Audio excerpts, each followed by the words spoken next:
Now I've saved myself a little playlist on YouTube here on techniques I'm dying to try that other creators have suggested, but I'm not gonna lie, these ones here I'm a little bit skeptical of. Not that I don't trust these creators, I'm not saying that at all, but I'm just wondering, how well do these techniques work? Are they really that easy? While I'm editing this video, I actually ended up only doing 2 techniques today, and I'm gonna do 2 next week because the video ended up getting a little bit long and I wanted to put in all the details because they're important. And this is a little sneak preview of what behind me looks like in my craft room. So let's dive in and get started. The first step I had to do was ink up my embossing pad because Simon Hurley claims that you can foil any stamp set. Let's see if he's right. So I'm going to ink up a stamp here. I chose this large tall foliage stamp and I'm stamping it in embossing ink. I'm pouring over some clear embossing powder and then I'm going to heat it as I would normally do with heat embossing. So after it's finished heating up, apparently what happens is when you add foil and put this through the laminator, it will remelt the clear embossing powder, making it sticky and allowing the foil to stick to it. Let's give it a try. So I've warmed up my MINC foiling machine here. Any laminator will do. Simon suggested having it on setting 2, and I'm adding some thermal foil to this. This is different than the foil that I would use for a hot foil machine. I'm going to run this through the machine, but I do need to cut down this foil first. And let's check on it and see if it works or if it needs to go through the machine a second time. So I'm lifting up my foil here carefully, leaving the rest in place and intact. And I'm noticing it worked for sure. There's definitely transfer, but it's not the greatest impression. So I'm going to throw it through the machine a second time and see if that helps. All right, so here's the big reveal on a very fine detailed image. So I'm removing the foil, and as you can see, when it hits the light, it looks really great, and generally it foiled pretty well. I wouldn't say it's 100% compared to when I stamped it, but it's definitely like 90% accurate, and I really like the fact that this allows me to do more with my stamps.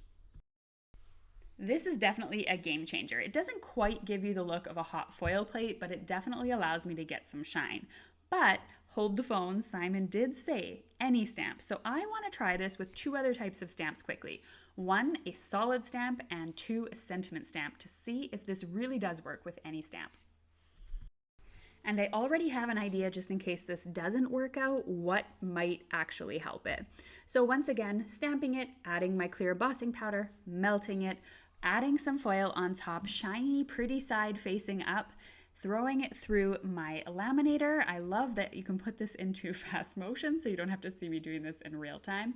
And let's see what the results are. All right, I'm skeptical here, I really am. And I should be. Let's throw it through again.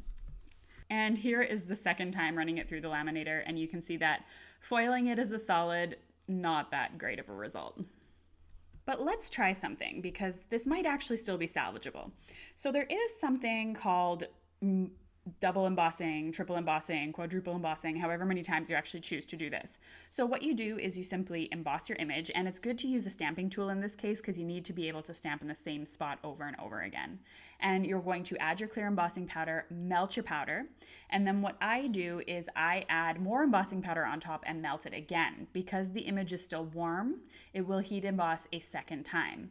And then I'll let it cool, I'll stamp over it another time, a third or a fourth time, add more powder and melt it. So I've literally done it 3 times in a row, sometimes 4 to get a really thick image. And with so much embossing powder, maybe this time when it melts, I'll get better results. Let's see if it works. And here are my results after running it through the laminator twice. Definitely better results than the first time, but still not all that great. But it's definitely worth a try. I do these things called experiment days, and it's exactly what I'm doing in this video, is I take new techniques or new supplies and I just play with them with no expectation that they'll work or complete a finished card. It allows me to have 0 expectations going in, not get frustrated, and really just check out my supplies to see how they work. So let's try the sentiment. I'm going to skip over all the steps and just show you the results. All right, so this was a result of something with a very fine print on it, and you can judge for yourself. I can definitely read it. I can definitely see that it foiled, but I wouldn't say that every word looks really all that great. So my overall impression of this technique here is I would use only lined images for this foiling technique, and I'd probably just stick to hot foil plates, but it's definitely a good backup if you want to foil one of your stamped images. All right, for the next one, I saw Victoria Calvin doing this and also on the Spellbinders channel, and it is using these solid foil plate die things. And the reason why I'm skeptical of this is because I know that foiling solids can be a little bit temperamental. So I'm really curious if this does actually work, but it allows you to actually do something with the scraps of foil. So I'm very excited to try this out. But the first thing we need to do is just foil an image very quickly so that I actually have something like a leftover piece of foil. So let's go over to the hot foil machine, and I'm going to hot foil this floral border. And all I do is add my foil face down, my cardstock, the appropriate sandwich according to your machine, and I'm running this through the die cutting machine, and I am going slowly because that is very important when you're foiling, is that it runs through slowly. Okay. The other thing that's really important is actually your cardstock that you're using. If you're having terrible results with foiling, give your cardstock a little test. Go and create yourself a bunch of your most common used cardstocks and test them out to see which one works best. So now I have some leftover foil here, and I'm very excited to see if I can actually use this. So heading over to my die cutting machine, or my hot foil machine rather, I'm going to do something a little different. I'm going to hit the timer button.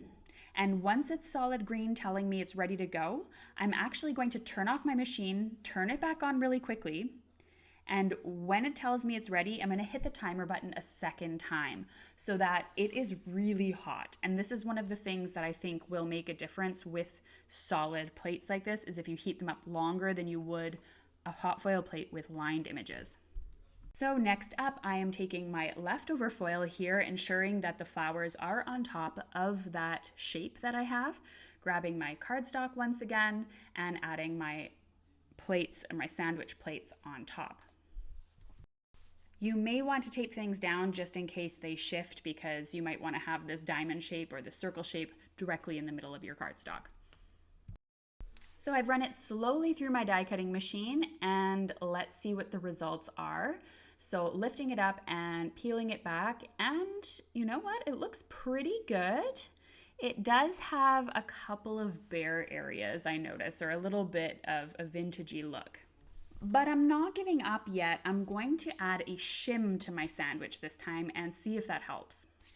This is going to just give more thickness to the actual plate and put more pressure on the paper itself and on that hot foil plate. And let's see if this works. Is this going to become a technique I do often? Not necessarily on my channel, but in general in crafting. Success. This looks a million times better than the first one. It's about 95% accurate. There are a couple of little areas that have a bit of faded areas on them, but I love the fact that this is going to allow me to hot foil while reducing the waste of my actual hot foil itself, and I can actually do something with those leftover pieces. Now, those 5 techniques were so much fun to try out. I think some of them I'm going to be adopting into my regular crafting, and some of them I'll probably leave off to the side. But if you like yourself some crafting hacks, I'd love for you to come and meet me over here, where I have some crafty hacks that I'm sure you will love. See you over there.